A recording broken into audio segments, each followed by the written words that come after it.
Excellence, Monsieur Mohamed Ali Nafti, ministre des Affaires étrangères de la République tunisienne, Mesdames et Messieurs les membres du gouvernement, Excellences, Mesdames les anciennes chefs d'État, distinguées femmes leaders, collègues et partenaires, Mesdames et Messieurs.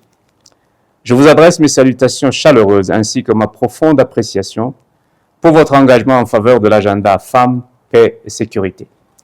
Permettez-moi de commencer par exprimer ma sincère gratitude au gouvernement et au peuple de la République tunisienne pour l'accueil de ce forum important et pour leur leadership constant dans la promotion de la gouvernance, des droits des femmes ainsi que de la paix et la sécurité sur le continent.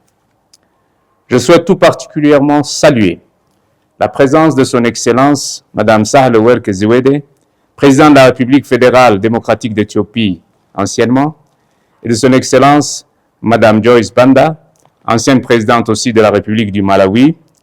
Votre présence et votre leadership continuent d'inspirer les femmes et les hommes à travers l'Afrique, et votre présence aujourd'hui illustre le rôle essentiel des femmes au plus haut niveau de la prise de décision. Excellence, nous nous réunissons à un moment déterminant pour notre continent. L'Afrique continue de faire face à des transitions politiques, à l'extrémisme violent, aux défis liés au climat, ainsi qu'à des menaces persistantes à la paix. Pourtant, malgré ces pressions, les femmes africaines font preuve d'un courage et d'un leadership remarquable. Je rends hommage aux femmes du Soudan qui demeurent résilientes au cœur du conflit, aux femmes de la région des Grands Lacs qui persévèrent dans des crises prolongées et aux femmes du Sahel qui soutiennent leur communauté malgré l'insécurité et le déplacement. Leur résilience nous rappelle que les femmes sont des piliers centraux de la paix et de la stabilité. Nous nous réunissons également à un moment où le monde observe les 16 jours d'activisme contre les violences faites aux femmes. Une campagne mondiale qui nous appelle à intensifier nos efforts pour prévenir et éliminer les violences à l'égard des femmes et des filles. Ces 16 jours nous rappellent que la lutte contre les violences basées sur le genre n'est pas un engagement saisonnier, mais une responsabilité quotidienne et un fondement essentiel de la paix, de la justice et de la dignité humaine.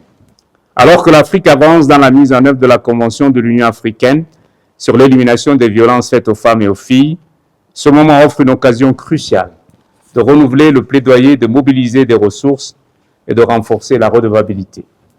Cette année a également été marquée par un développement historique au niveau mondial. Sous le leadership de l'Afrique du Sud, le G20 a déclaré les violences faites aux femmes et aux filles comme un désastre mondial, élevant cette question à un niveau d'urgence politique sans précédent. Cette initiative audacieuse renforce le leadership de l'Afrique dans la définition des normes mondiales et s'aligne directement sur nos priorités continentales, en particulier la Convention. Elle envoie un message clair: la violence contre les femmes n'est pas inévitable, c'est une urgence qui requiert des actions décisives et coordonnées.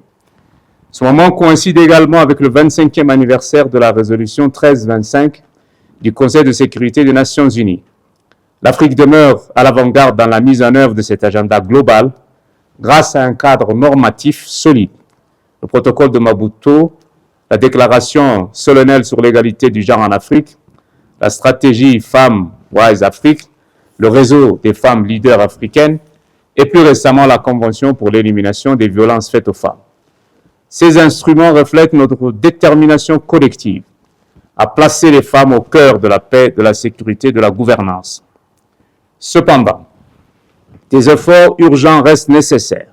La ratification et la mise en œuvre complète de la Convention de l'Union africaine visant à mettre fin à la violence à l'égard des femmes et des filles doivent être accélérées. J'appelle tous les États membres qui ne l'ont pas encore ratifiée à le faire sans délai.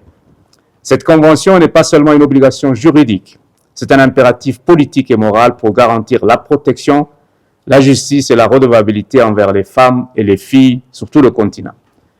Je souhaite également reconnaître le rôle essentiel de l'envoyé spécial, chargé de la question des femmes, de la paix et de la sécurité.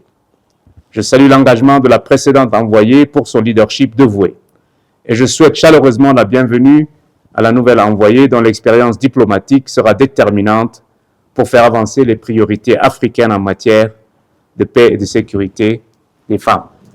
Je tiens à réaffirmer l'engagement total du président de la Commission de l'Union africaine en faveur de la progression de cet agenda et sa détermination à travailler en étroite collaboration avec les États membres, les communautés économiques régionales, la société civile et les partenaires, ainsi que nos engagements collectifs, produisent donc des résultats concrets et mesurables pour les femmes et les filles du continent.